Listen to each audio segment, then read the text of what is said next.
Mari Mari Pulamien, Mari Mari Compuché. Buenos días a todos y todas. Muchas gracias a quienes se han podido conectar. Me imagino que en el camino también se van a ir conectando. Y especialmente, bueno, agradezco al CIESAS, al programa de doctorado en antropología, a mis profesores de la línea de Estado, Nación y Pueblos Indígenas, a mi directora de tesis, Aida Hernández, y mi comité de tesis, a la doctora Mariana Mora, la doctora Alicia Raín y el doctor Pablo Marimán, quienes han sido de suma importancia en este proceso. Y también extiendo mi agradecimiento a todos mis compañeros y compañeras y profesores de acá del CIESAS, y que como institución me permitieron realizar este programa con los beneficios y con los derechos que en Chile no tenemos. Mi tesis se titula La dimensión política del duelo, memorias mapuche en torno a las desapariciones forzadas, y como se adelanta en este título, trata de trabajar la memoria con mujeres mujeres mapuches que son familiares de detenidos desaparecidos durante la dictadura militar, pero también en el camino encontré algunas mujeres y trayectorias de casos de desapariciones forzadas en democracia hacia personas mapuche, quienes también participaron de esta investigación. Okay. Bueno, para hacer un breve contexto histórico y entender la violencia dictatorial que se vio en territorio mapuche, es importante entender que las relaciones del Estado mapuche y el Estado chileno y el pueblo nación mapuche ha estado lleno de situaciones conflictivas y de violencia. Primero, esto comienza con la construcción del Estado-Nación chileno y el despojo territorial y los proyectos genocidas que se desplegaron en territorio mapuche, mejor dicho en el Gualmapu, que es el territorio mapuche original, y que luego fue dividido entre el Estado chileno y el Estado argentino. En este proceso, en ambos lados de la cordillera se lleva a cabo un genocidio y también este despojo territorial que implicó la pérdida importante de las tierras mapuche y la división también territorial. Esto también ha generado que a lo largo de la historia, a partir de los años 30 aproximadamente, se comiencen a gestar organizaciones mapuches en la recuperación territorial de esos espacios que estaban antes de la construcción del Estado-Nación. Esto ha generado entonces que el Estado haya respondido en distintos momentos con violencia y con represión en estas organizaciones y en estos territorios. Sin embargo, hay momentos de la historia que son un poco más notorios que otras. Por ejemplo, antes de la dictadura militar, durante la reforma agraria, que comienza antes del gobierno de la Unión Popular de Salvador Allende, pero que se profundiza durante este periodo de Salvador Allende, entre el 71 y el 73, se dieron la mayoría de las expropiaciones territoriales a los latifundios que en ese momento estaban formando parte de las élites políticas y económicas. Esta expropiación territorial, estas recuperaciones de tierra de las comunidades mapuches se dan a través de la vía legal que estaba impulsando el gobierno de la Unidad Popular y también a través de la lucha directa. Lo que se vio, por ejemplo, en el caso del Cautinazo, en la provincia de Cautín, lleva ese nombre porque allí fue donde más expropiaciones territoriales hubo, y también hubo corridas de cerco a través del Movimiento Campesino Revolucionario, o MCR, que es el brazo del MIR que tenía esta participación campesina y mapuche, sobre todo en las zonas rurales, y tenían este horizonte de recuperación territorial. Para el golpe de Estado, entonces, el 11 de septiembre del 73, pero también un poco antes, comienza la represión y el terrorismo estatal en las comunidades mapuche hacia personas que participaron en el MCR, pero también personas que no tuvieron participación política de ningún tipo, sino que eran vecinos o que habitaban en algunas comunidades. Luego, en este momento también hay una represión estatal de los agentes estatales, de la policía, los carabineros, militares también, pero hubo una importante participación de civiles, principalmente de latifundistas que se habían visto ultrajados en ese momento de las recuperaciones territoriales que se dieron en la reforma agraria. Por lo tanto, hay autores que señalan que en este momento hubo una revancha hacia el pueblo nación mapuche y estaban las condiciones estructurales para poder desatar la violencia en distintas dimensiones. Esto generó asesinatos, masacres, desapariciones forzadas en territorio mapuche. Y esta parte de la historia, que traté de hacerla muy breve en este momento, forma parte de un contexto en donde surgen memorias mapuche, pero que en este contexto se ven subordinadas y subalternizadas por una versión oficial y por los medios de comunicación hegemónicos de la época, pero también de la actualidad.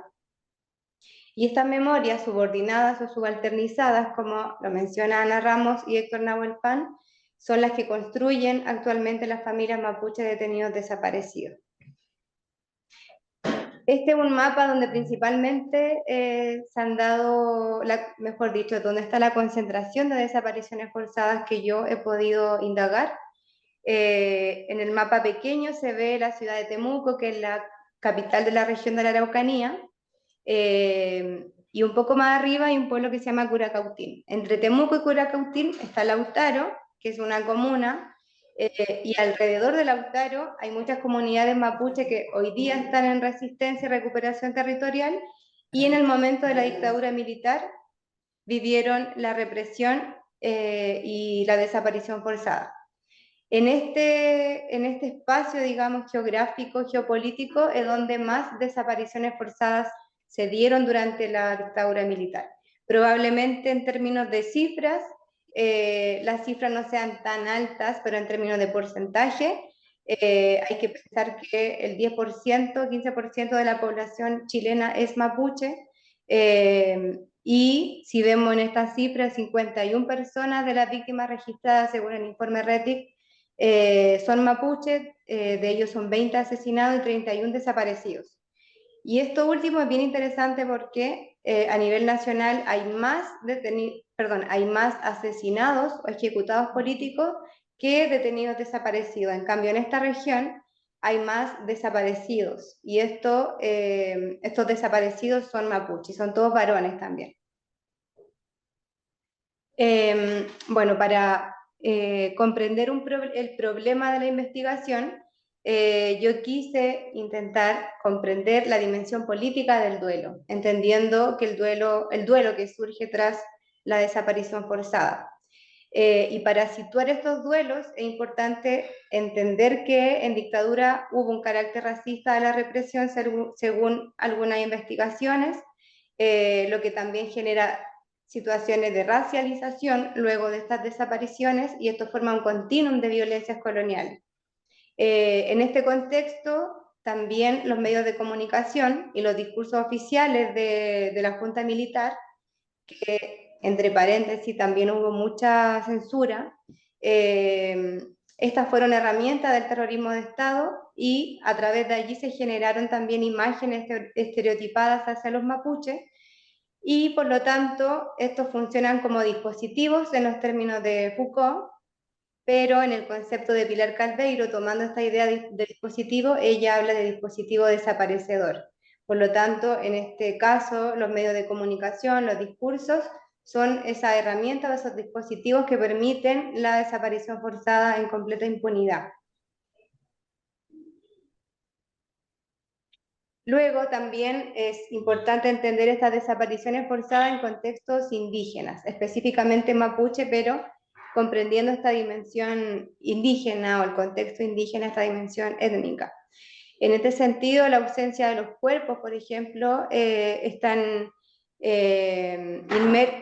fenómeno de la ausencia de los cuerpos provoca que hayan duelos que están inmersos en estructuras sociales, culturales y políticas. En ese sentido, yo intenté en este trabajo repensar el duelo en esos términos culturales y políticos, por una parte porque la ausencia del cuerpo implica una muerte desatendida, es decir, no se atiende ni a la persona desaparecida o que murió, ni tampoco se atiende a los deudos que forman parte del círculo cercano de esa persona. Y en términos mapuche, según José Quidel, esto es un concepto en Mapudungun, es huezalan, que sería algo así como una mala muerte. Se refiere no solamente a las desapariciones forzadas, sino que se refiere a toda aquella muerte imprevista y que ocurre en condiciones sorpresivas y que no permiten un duelo, entre comillas, normal. Acá yo también retomo la idea de Judith Butler, quien habla de la distribución desigual de las posibilidades de duelo, es decir, el Estado genera diferencias de clase, de raza o de género, y también otras identidades también, que determinan el valor ante la vida o la muerte, es decir, cuánto valor tienen las vidas, pero también cuánto valor se les da después de la muerte. Y en ese sentido hay posibilidades de llorabilidad o también hay contextos de no llorabilidad.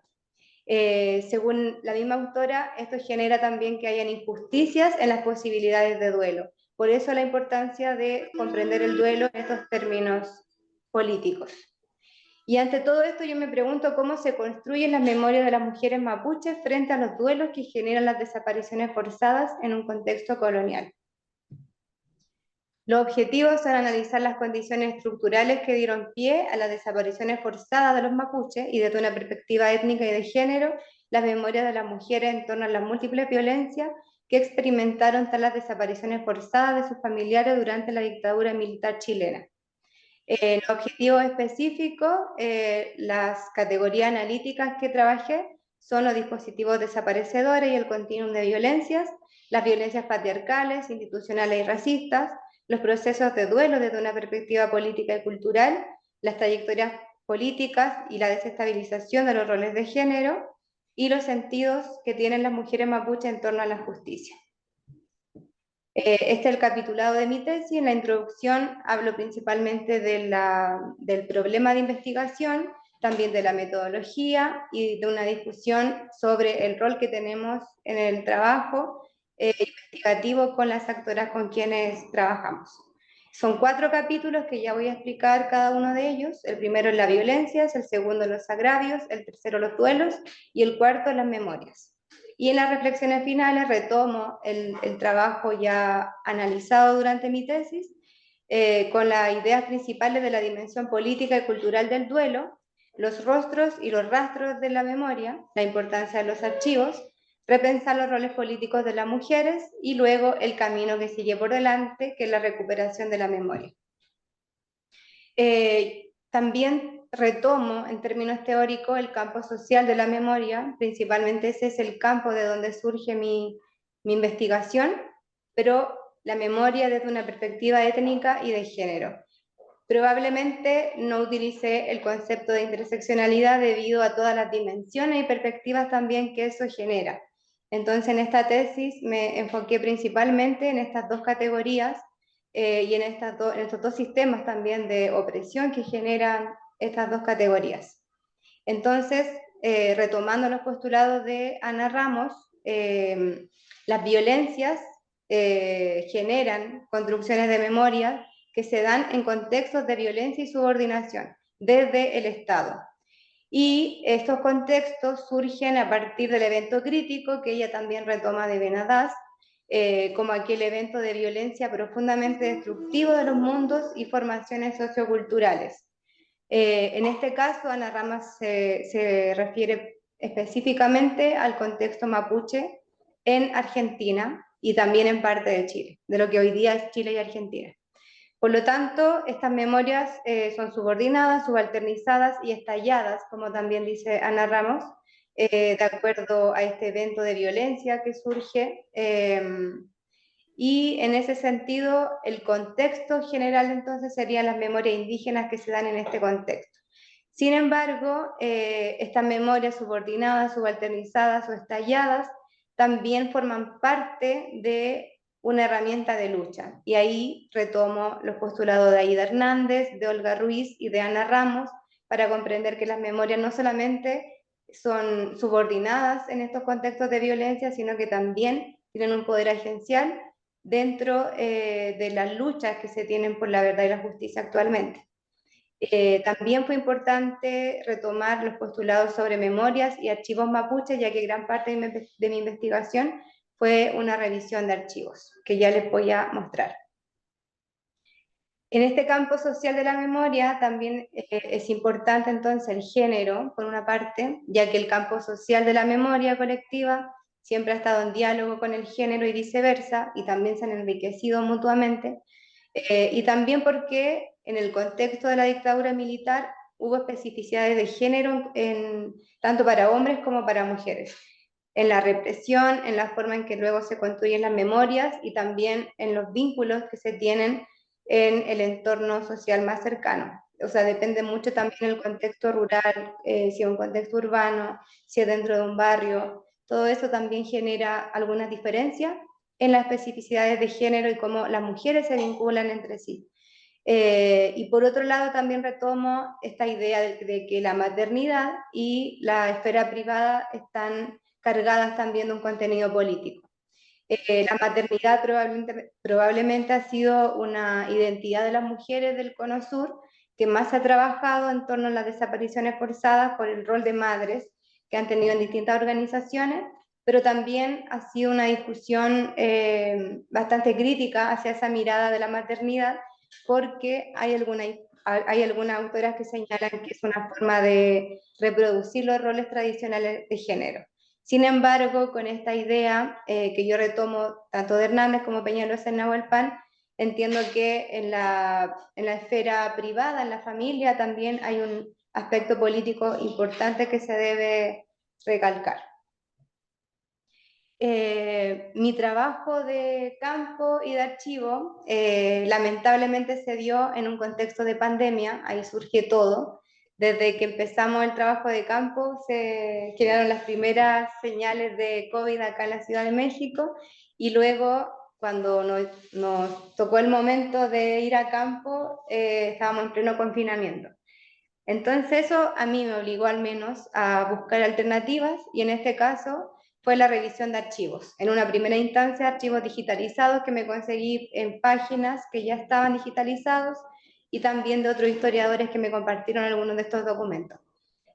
También al principio hice videollamadas, algunas, no muchas, porque muchas de estas mujeres con las que yo trabajé viven en zonas rurales y no tienen acceso a los computadores, pero sí traté de hacer videollamadas con especialistas sobre la dictadura militar y el pueblo nación mapuche. También organicé seminarios y también participé de cursos y talleres vinculados a los derechos humanos de manera general. Todo lo que había en redes traté de seguirlo. Las páginas de Facebook, también me creé un Facebook nuevo para seguir páginas de derechos humanos y también de memoria, principalmente en la región de la Araucanía. Y además me ayudó bastante retomar los datos de mi trabajo de campo anterior, que fue en el 2016 para mi tesis de licenciatura. Allí habían muchas cosas, muchos datos muy ricos y también muchas conversaciones que para ese momento yo no consideré, pero para este momento sí me sirvieron bastante. Y así avancé los primeros meses del trabajo de campo. Luego, cuando en Temuco al menos ya se permitió un poco más de flexibilidad en la movilidad dentro de la ciudad, pude ir a revisar archivos en el Archivo Regional de la Araucanía, principalmente de la Intendencia de Cautín, que es justamente la provincia en donde están todos estos casos que yo trabajé. También revisé documentos hemerográficos de la Biblioteca Municipal de Temuco, específicamente del Diario Austral, del año 73 y 74 de ese bienio, porque allí es donde más desapariciones forzadas también hubo, prácticamente todas a partir del 11 de septiembre. Los primeros meses fueron muy represivos y muy violentos. También revisé documentos de la Vicaría de la Solidaridad, que surge tras el alero de la Iglesia Católica, y en plena dictadura y en clandestinidad fueron documentando cada uno de los casos que iban conociendo. Entonces todo esto se transformó finalmente en un archivo, hoy día un archivo muy grande y muy importante para los casos judiciales y para investigación, también para las familias que deseen revisar toda la documentación que está allí en la vicaría. De hecho, cada caso de víctima de violación a los derechos humanos tiene una carpeta propia en esta Vicaría de la Solidaridad. Y también revisé archivos familiares de las distintas familias con las que trabajé, que ahora entiendo porque también gracias a esta investigación fui acercándome a la disciplina de la archivística y entiendo que no son archivos familiares, sino que son documentos históricos familiares. Sin embargo, me gusta decir que son archivos familiares porque en muchas ocasiones reciben un trato muy especial y con mucho cuidado, quizás como lo haría también cualquier especialista en archivística. Y luego en el trabajo de campo hice visitas, conversaciones y entrevistas etnográficas, principalmente con mujeres familiares de detenidos desaparecidos, aunque también con otros miembros de la familia, que también habían varones, principalmente hijos de algunas de ellas. También hice observación participante en memoriales de las distintas ciudades que hay en la región de la Araucanía, y me di cuenta de que los más importantes son de la ciudad de Temuco y de la ciudad de Lautaro para las familias. También participé en conmemoraciones de fechas emblemáticas, como el 11 de septiembre, por ejemplo, que es el aniversario del golpe militar, el 5 de octubre, que hubo una matanza en Villarrica, cerca de Temuco, a personas mapuche y campesinas, y también el Día Internacional de las Víctimas de Desapariciones Forzadas, que es el 30 de agosto. Y también como parte de la metodología, pero también como un trabajo colaborativo que ya voy a explicar, se realizó un trabajo editorial, ilustrado y bilingüe, en donde hay 7 autoras mapuche que lograron participar de este trabajo. El trabajo está en castellano y está en mapuzungún. Bueno, mi trabajo de campo surge a partir de una epistemología feminista que busca construir metodologías dialógicas y colaborativas con las actoras y sobre todo considerando las proyecciones y las expectativas de las actoras. En este caso, desde el año 2016 que yo conozco a muchas familias y muchas mujeres, y desde ahí que sé que ellas lo principal que quieren es que se dé a conocer su propio testimonio para desestigmatizar a sus desaparecidos y en ese sentido construir su propia verdad ante el discurso oficial del Estado, pero también de la sociedad civil, que cada vez tiene un sentido común más hacia la derecha y por lo tanto de negacionismo en el país. Esto también implicó algunas emociones en el trabajo de campo. Personalmente viví también un proceso de duelo y también un proceso judicial tras la muerte de un ser querido. Entonces mi trabajo de campo se dio también en ese contexto de muerte y de duelo y de justicia. Y eso traté, en la medida de lo posible, de poder escribirlo, porque es necesario transparentar muchas veces las posiciones que tenemos como investigadores y como investigadoras. Eso también me llevó a considerar estas proyecciones y expectativas de las actoras en un análisis de cómo divulgar el material que sale de esta investigación, y por eso la decisión de hacer este libro colectivo, bilingüe e ilustrado.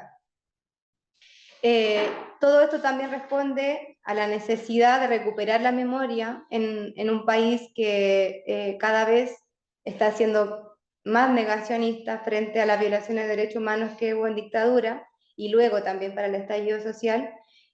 Por lo tanto, retomo las reflexiones que hace Aida Hernández cuando sostiene esta idea de que es necesario tener una vigilancia ante la revictimización y la industria de la extracción del testimonio. Fue algo que todo mi trabajo estuvo presente, intenté que estuviera siempre presente y aún así quedan esos cuestionamientos que son interesantes de reflexionar y también importantes.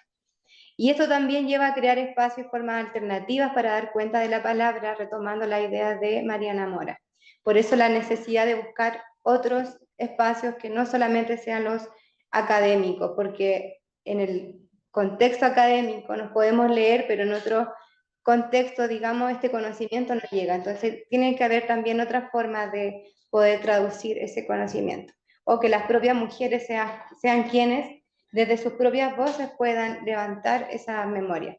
El libro, la portada y la contraportada, que agradezco también a Pablo Marimán por haber hecho la reseña, que él es parte del comité. Las autoras son Lorenza Choquepán, Mercedes Guayquilao, Elena Huina, Débora Astudillo, Zoila Lincoqueo, Cecilia Buenante, Eliana Buenante y Alina Namuncura. Todas, menos Alina Namuncura, tienen familiares detenidos desaparecidos, y Alina Namuncura es una mujer mapuche, pero que en dictadura llegó y fue adoptada en Alemania, por lo tanto es alemana también, alemana mapuche, y ella trata de hacer un hilo de las violencias que se dieron en dictadura, no solamente con la desaparición forzada, sino que también con las adopciones ilegales, que son más de 20.000 bebés los que todavía están en búsqueda. Las traducciones la hizo Paula Pilquinao, Neculmana Inco Núñez y José Miguel Ortiz, y las ilustraciones son de Cassandra Mardones. Ahí yo les voy a ir mostrando de a poco también parte del libro.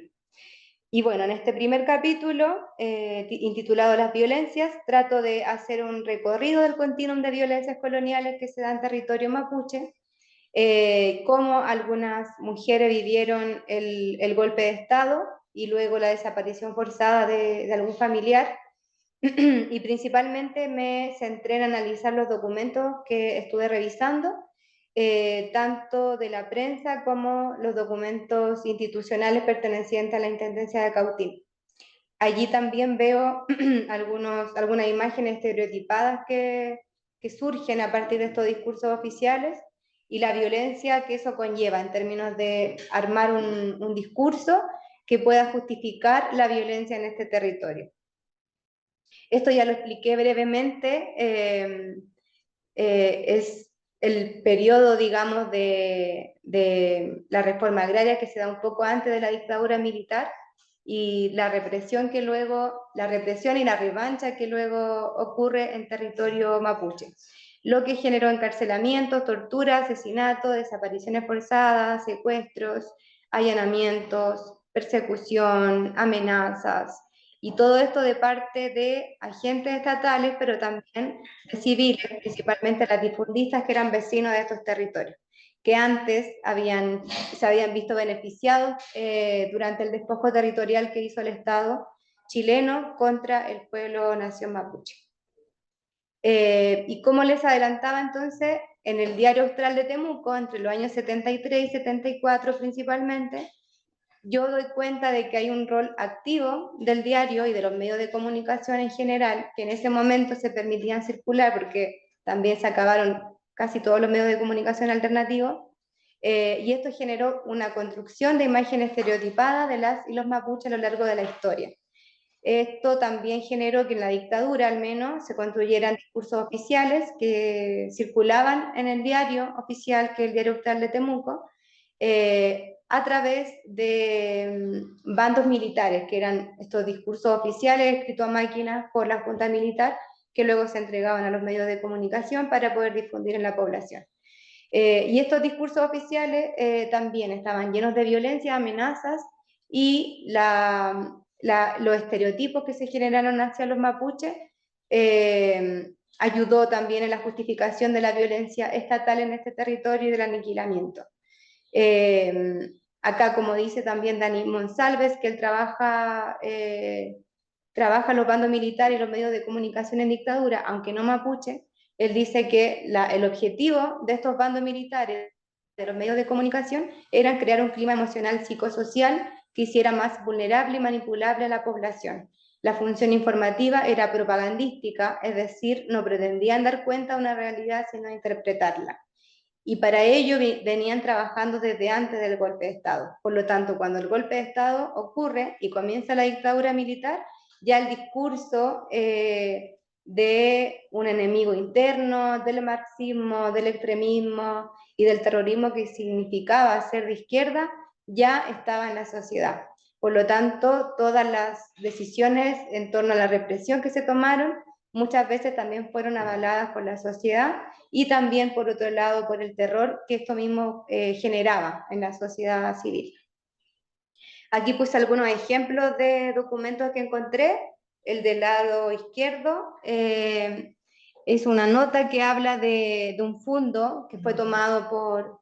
El del lado izquierdo es de un campamento llamado Lautaro. Ahí pueden ver que al medio hay una imagen del Che Guevara, Y esta noticia hablan de que los mapuches están asusados por los milistas. Muchas veces también estaba este discurso de que los mapuches no tenían decisiones propias, sino que se dejaron, entre comillas, conquistar por la izquierda chilena y por lo tanto todas las acciones reivindicativas territoriales eran parte del MIR o parte de otros grupos de izquierda, pero no de los mapuches.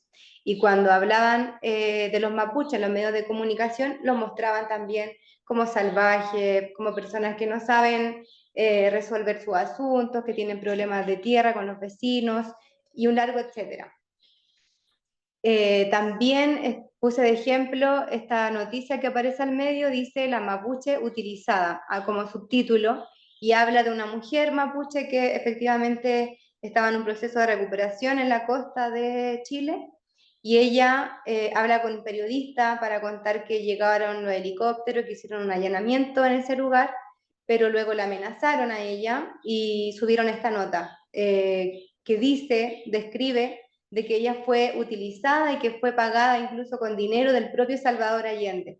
Luego, por investigaciones, se supo que evidentemente ese era un montaje y que lo que ella había contado por primera vez a un periodista distinto de este medio había sido cierto, en donde habían disparado a quemarropa los militares a los mapuches que estaban en esa comunidad en recuperación. Y luego acá también puse de ejemplo otra noticia que es del 17 de octubre del 73 de Nelson Curiñí Lincoqueo, él es un detenido desaparecido, que además fue el primer cuerpo en aparecer luego de la dictadura. Una vez que termina la dictadura, se comienzan a buscar cuerpos de manera más, con un poco más de libertad, digamos, y él es el primer cuerpo que aparece en la región de la Araucanía. Yo conocí a su madre, conozco a su hermano y a gran parte de su familia, y él aparece en una nota con esta imagen de él como de foto de identificación, y dice, encargan a prófugo. En atención que el ciudadano Nelson Vladimir Curiñí Lincoqueo, activista del MIR, se escapó de una patrulla militar mientras era trasladado desde su lugar de captura hasta el recinto de la cárcel de Temuco. Se encarga vivo o muerto, entre comillas como un western, a todas las unidades de las Fuerzas Armadas y Carabineros. Se solicita la cooperación de toda la ciudadanía para lograr los objetivos de tranquilidad que persigue esta medida. Ahí también se ve el discurso que hay detrás, en donde muestran a Nelson como una persona peligrosa y al mismo tiempo se le encarga vivo o muerto. En ese sentido hay también un llamado y hay una posición del Estado diciendo que la vida de esta persona no es tan importante, puede también aparecer muerto. También esta columna tiene varios montajes, por ejemplo, Nelson nunca se escapó de una patrulla militar, a él lo fueron a buscar como a las 6 de la mañana a su casa, estaba toda la familia, se lo llevaron directamente a una cárcel de Temuco y de esa cárcel lo sacan y luego desaparece. El año 91 aparece su cuerpo en un río, pero según los testimonios de otros militares, la verdad es que él nunca se escapó de esta patrulla. Estos son ejemplos de cómo ha sido el tratamiento que en los medios de comunicación, específicamente en el Diario Austral, se les dio a esta imagen de los mapuches y por lo tanto en ese sentido funcionan como dispositivos desaparecedores. Voy a pasar inmediatamente al análisis y algunos datos que surgieron de mi trabajo de campo para no detenerme tanto en cada una de estas dimensiones. Bueno, en este capítulo presento principalmente una de las cosas más importantes y que evidentemente me llevó hacia el camino del género, es que todos los detenidos desaparecidos mapuches son varones. Y además, una gran mayoría, probablemente en porcentaje, la verdad no lo vi, pero sí una gran mayoría, casi todas las familias que buscan a los desaparecidos son mujeres. Son esposas, son hijas, son hermanas, o son la cuñada, o son una tía, pero siempre son las mujeres quienes se encargaron de la búsqueda de los cuerpos primero y luego la búsqueda de justicia. Esto también se debe evidentemente a los roles tradicionales de género que a ella las ubica en un lugar de cuidado de la familia. Y en este cuidado, digamos, implicaba la búsqueda de sus seres queridos y obviamente después la justicia. Por otra parte, muchas de ellas, las que eran esposas de algún detenido desaparecido, las hijas, se quedaron viviendo en la comunidad de sus papás o de sus esposos, ya que por la sociedad patrilocal, que en algunos territorios todavía funciona así, las tierras están a nombre de los hombres y las mujeres cuando se casan se van a la comunidad de ellos. Por lo tanto, una vez que ellos desaparecieron, por el terror que generó la dictadura militar, hubo un aislamiento de parte de ellas, pero también de la misma comunidad. Hubo muy poco acompañamiento y se quebró completamente la red social que todas ellas tenían antes de la desaparición forzada. Esto también generó empobrecimiento porque eran ellos, los varones, quienes se encargaban de ser los proveedores del hogar. Por lo tanto, después de su desaparición, muchas de estas familias vivieron el empobrecimiento. Luego también ellas viven violencias institucionales a lo largo de un peregrinaje judicial y una tortura permanente, siguiendo los conceptos de algunos autores que presentan esta idea, porque muchas de ellas hasta el día de hoy todavía siguen buscando justicia, todavía siguen haciendo, preparando documentación, en algunos casos se cierran los casos, en otros se vuelven a abrir, y muchas de ellas han vivido distintos tipos de violencia. Una de estas violencias es que, por ejemplo, en los tribunales a ellas las trataban mal verbalmente, las empujaban, las llenaban de mentiras también, diciendo que ellos se habían ido por cuenta propia, que no fue ninguna desaparición forzada, y la tortura permanente que esto implica al no saber qué pasó con estas personas, con sus esposos, con sus hijos o con sus hermanos. Tampoco hubo el uso del mapuzungún, por ejemplo, en estos espacios judiciales, por lo tanto ahí también se evidencia un racismo judicial. Ninguna de ellas nunca ha dado ningún testimonio, por ejemplo, en mapuzungún, en ningún momento de estos 50 años que ya han pasado. Y de hecho, este libro colectivo que hicimos, en algunos casos fue la primera vez que ellas podían hablar de esto en su lengua materna, por primera vez. Y fue muy difícil porque ya estaban acostumbradas a hacerlo en castellano, de acuerdo a los agentes estatales con quienes les tocaba dar el testimonio. Todo esto entonces es parte de una violencia institucional que se da hasta el día de hoy. Por ejemplo, hay un caso también de una persona que apareció su cuerpo, la comunidad y la familia lo despidieron, lo enterraron en la comunidad, y luego de 10 años aproximadamente, donde se actualizaron los ADN, las pruebas de ADN, solicitaron exhumar el cuerpo, volver a hacer la prueba y no era él, sino que era otra persona, era otro mapuche. La esposa de este caballero, por ejemplo, y toda la familia, la verdad, se refieren a los cuerpos de estas personas como los huesitos. Es una forma también de un concepto que ellas nunca hablan de cuerpos, sino que hablan de huesitos. Encontrar los huesitos de sus familiares para poder despedirlos como corresponde. Y es una forma cariñosa también que demuestra ese vínculo de amor que todavía está vigente, que todavía está presente hacia sus desaparecidos. Por todo esto, entonces, se ve que hay una violencia estatal, racial, patriarcal e institucional desde el momento de la desaparición forzada hasta la actualidad, lo que se traduce en estos agravios. Está una ilustración que hizo Cassandra Mardones para el libro que logramos imprimir hace poco, y en la quema de Ruca, de una señora que se llama Mercedes. A ella la encerraron junto con sus niños. El más pequeño tenía 4 meses, la más grande tenía 7 años, al marido se lo llevaron. Ella escuchó que gritaban que había que quemar literalmente a estos indios de mierda, y comenzaron a prenderle fuego a la casa, con ella y con todos los bebés adentro. Ella con un hacha pudo romper la casa, que en ese momento eran de totora, que era también un material que se usaba mucho en las construcciones de las casas mapuche, y con eso pudo escapar ella y sus bebés. Y también quisiera señalar que esta imagen fue bien problemática en la familia, porque hablamos de que era importante ilustrar, digamos, este momento, pero una vez que lo vieron fue muy fuerte para ellas y tuvimos que esperar también un proceso para ver qué decisión tomaban. Finalmente decidieron que sí tenía que ir en el libro porque lamentablemente la violencia así fue. Ella no tiene fotos de nada, ni siquiera de sus desaparecidos. Entonces esta es la forma más cercana que visualmente han tenido de acercarse a ese momento. Entonces sí es muy fuerte y abre muchas heridas en ese quiebre. Esta también es una ilustración que generó algo similar en la familia. Bueno, esta otra ilustración que generó lo mismo en la familia.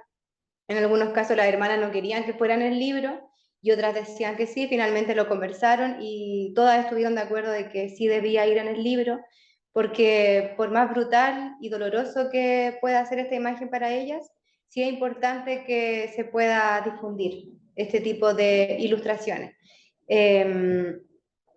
Sí, no tengo otra. Bueno, aquí ya sigo con el capítulo tercero que se llama Los duelos. Y probablemente, al menos yo veo que esta es una de las cosas más importantes que pude trabajar, analizar y descubrir en mi tesis, que es la dimensión cultural y colectiva del duelo en caso de desapariciones forzadas. Acá hay una cita de Juana Yaufulem, que ella tiene a 3 hermanos desaparecidos. Cuando se lo llevaron, bueno, ninguno de ellos militaba y ninguno de ellos participaba tampoco de ningún tipo de agrupación política, trabajaban en la madera y un día llegaron los militares, se lo llevaron y ella estaba con su bebé recién nacido y evidentemente que estuvo en ese momento cuando se lo llevaron. Ella está segura de que los hermanos los mataron por la violencia que ella vio.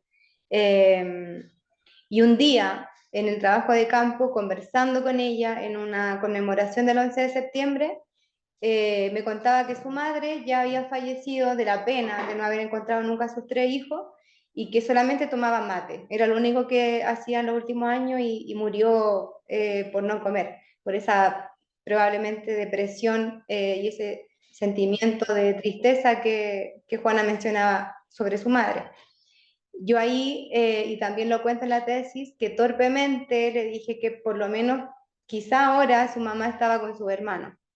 Y ahí ella me corrigió y me dijo que era imposible porque los hermanos no habían sido enterrados y por lo tanto los espíritus de sus hermanos estaban ahogados probablemente en el río. Como lo dice ella textualmente acá, ellos andarán sufriendo, sus almas, sus espíritus, por ahí dando vueltas y si están debajo del agua, ¿cuándo?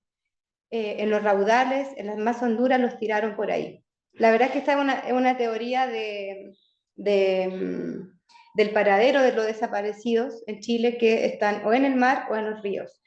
También en las últimas investigaciones se habla de que en el proceso de la dictadura militar hubo tráfico de órganos.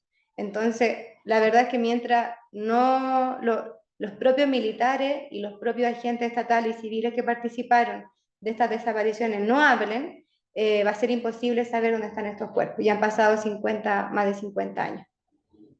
Y hay otra también que dice, no le hicieron nada, se refiere al tratamiento con un rito, con una despedida.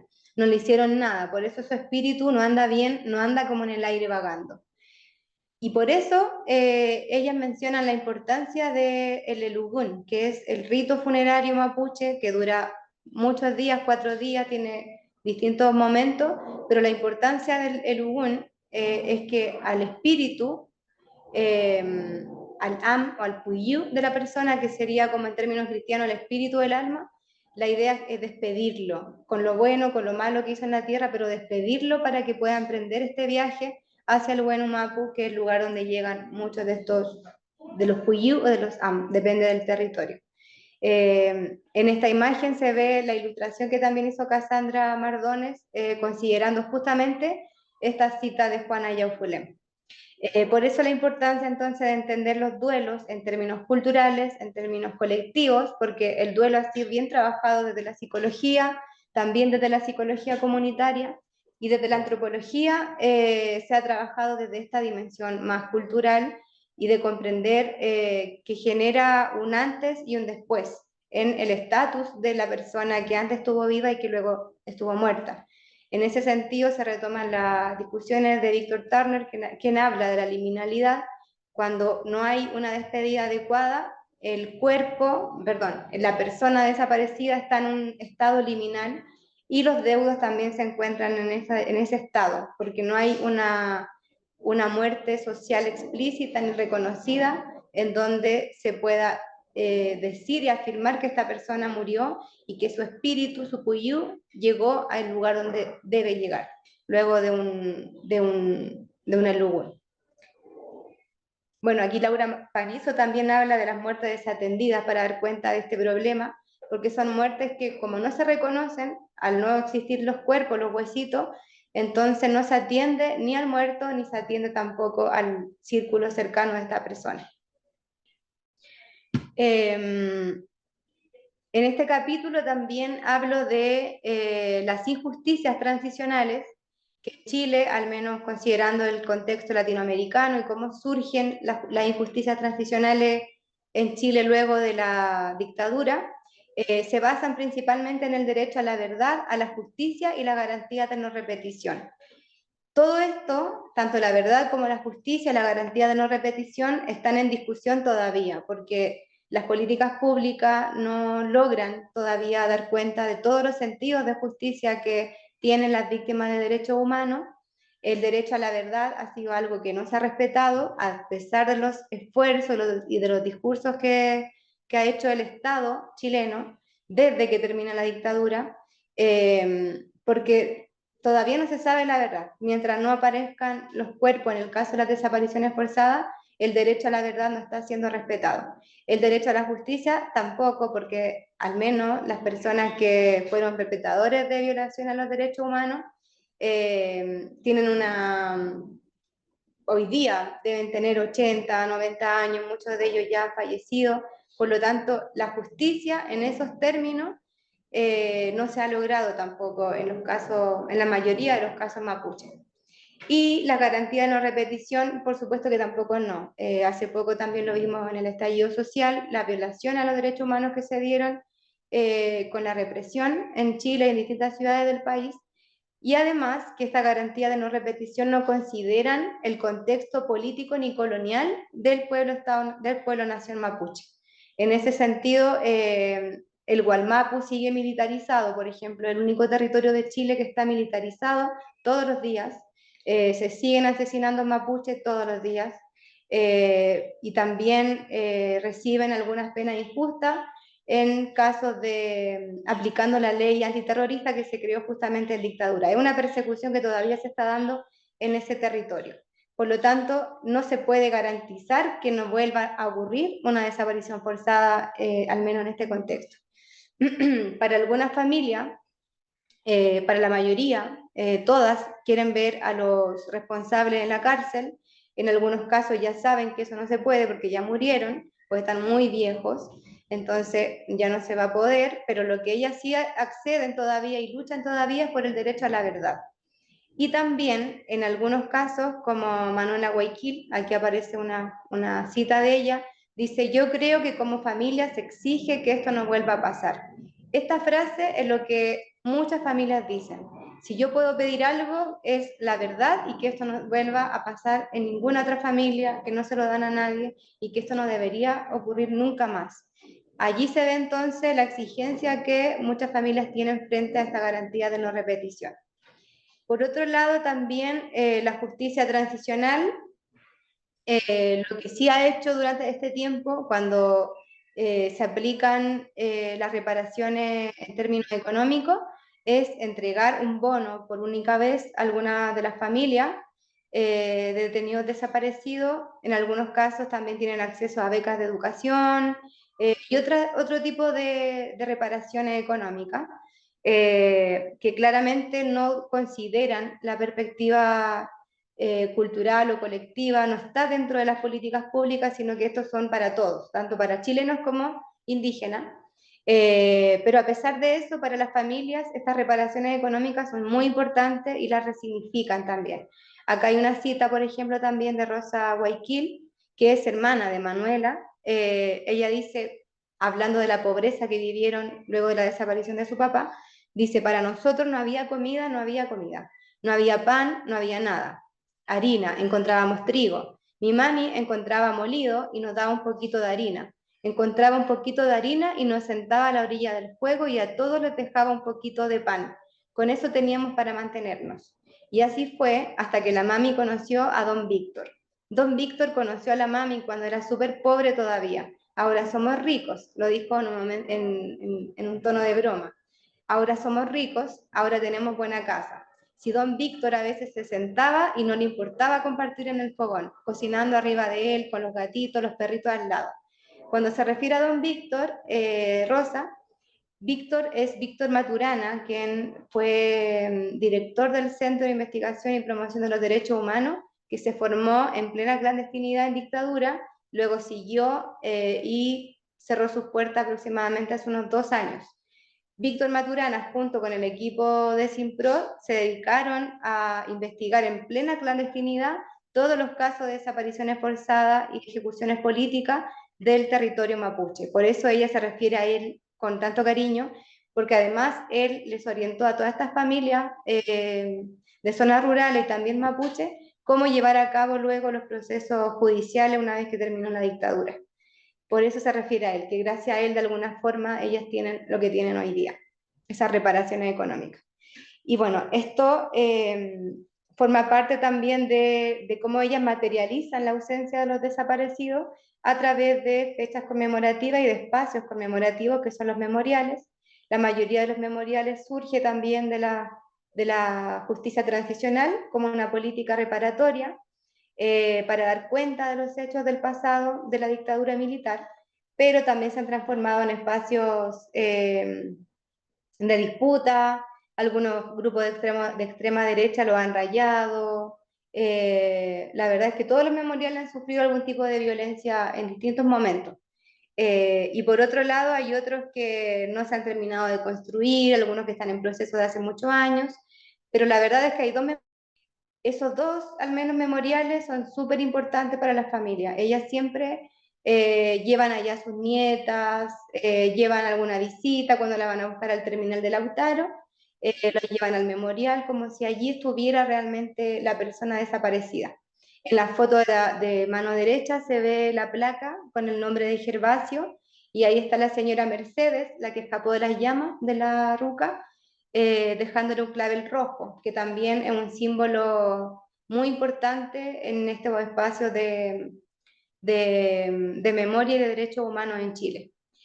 Y en la foto izquierda es el memorial Meliche Mamul, que recuerda a las víctimas también mapuche de la dictadura, que son 171, pero este memorial fue construido no por el Estado ni tampoco por las familias.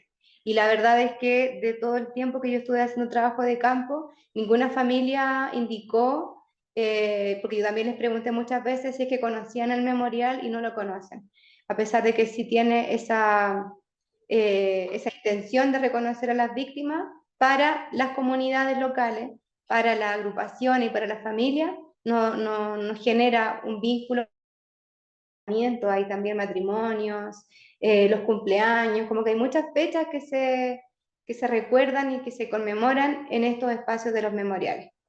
Luego, el capítulo de las memorias, ya para ir terminando con los capítulos y llegar a la parte final de mi presentación, una de las cosas más importantes que pude ver en las memorias, esta imagen, y perdón y olvido, es una fotografía que sí existe a mano derecha. Hay una mujer que tiene como un documento en la mano y tiene un cartel y está mirando hacia su izquierda. Ella es Zoila, que es la madre de Nelson, que aparece en esta fotografía de que se buscaba vivo o muerto. Y de hecho en las pancartas que aparecen en esta ilustración aparece la misma foto que aparecía también en el diario Austral.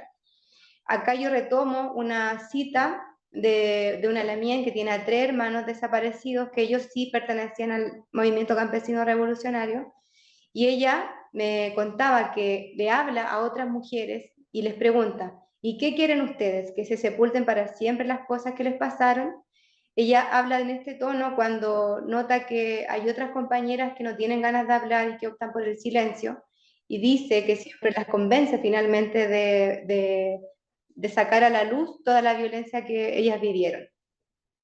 En este sentido, ella, por ejemplo, como hermana de 3 detenidos desaparecidos, se encargó junto a su mamá y una cuñada de buscar a sus hermanos y asumieron en ese sentido un rol político dentro de la familia.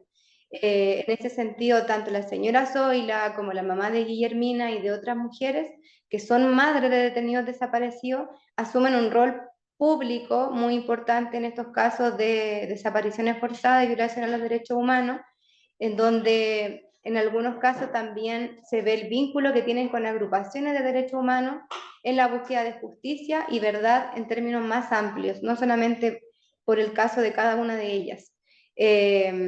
Y también con esta investigación pude dar cuenta de cómo muchas de ellas fueron cambiando las dinámicas familiares al interior de sus casas, dedicándole tiempo a otras cosas y en muchos casos también se dedicaron a buscar, pero en silencio, sin organización ni tampoco en un espacio público.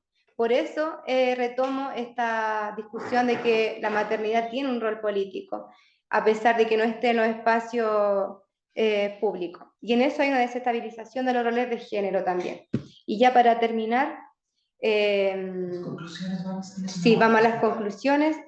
Estas son imágenes que se hicieron de desaparecidos que no tenían fotos, entonces en el libro intentamos retratar sus vidas cotidianas. Acá hay una carta que le escribe la señora Zoila a su hijo, en donde le pide disculpas por interrumpirlo luego de haber encontrado el cuerpo. Y acá también hay un documento que yo me encontré de la Intendencia de Cautín, donde se ve a una mujer buscando a su hermano. Eso llevó, el hallazgo de este documento me permitió contactar con la familia de esta mujer, que es Margarita Canillo, y eso generó que la familia también abriera nuevas dimensiones de la memoria que no habían antes conversado y en muchos casos no habían jamás hablado de esto como familia, se transformaba en un tabú. Pero cuando les devolvía a muchas familias los documentos, generó una nueva conversación y una nueva reflexión con los afectos que estos documentos generaron dentro de la familia. Y ya para ir cerrando entonces, como reflexiones finales, me quedo con esta idea de que los duelos están anclados culturalmente, pero también son políticos, porque el hecho de que haya una privación del duelo también es una injusticia en este contexto. Entonces, mientras no aparezcan los cuerpos para darle una despedida funeraria, las familias y los desaparecidos siguen sufriendo y estos duelos están anclados culturalmente y en relaciones de poder en un contexto de continuum de violencias coloniales y del terrorismo del Estado chileno. Y también di cuenta, y esto me ayuda también a repensar mi investigación y también para futuro, de la importancia de que la etnografía pueda desbordar los clásicos espacios de etnografía y realizar archivos, porque en ese sentido, al menos la etnografía de la memoria, requiere revisar estos documentos con las familias, con las actoras, y de esa forma los archivos se transforman también en territorios de la memoria que son importantes de abordar. En ese sentido, los documentos entonces también están vinculados a la familia, los actores y actoras, y hay afectos con ellos, porque desde allí surgen nuevas memorias, se construyen nuevas memorias de manera colectiva. Y queda como camino también en este trabajo la recuperación de la memoria, que es algo que yo señalaba al inicio de esta investigación, frente a los vacíos investigativos y también los desafíos que hay en Chile ante el negacionismo. Es importante repensar las desapariciones forzadas, investigarlas. Ahora que hay un nuevo gobierno y nuevas políticas públicas, también es importante generar un vínculo más fuerte con las organizaciones y con las familias para poder fortalecer o al menos poner sobre la mesa la discusión de las políticas públicas que existen hoy día, que no consideran la dimensión ni histórica, ni colonial, ni patriarcal de quienes experimentaron las desapariciones forzadas.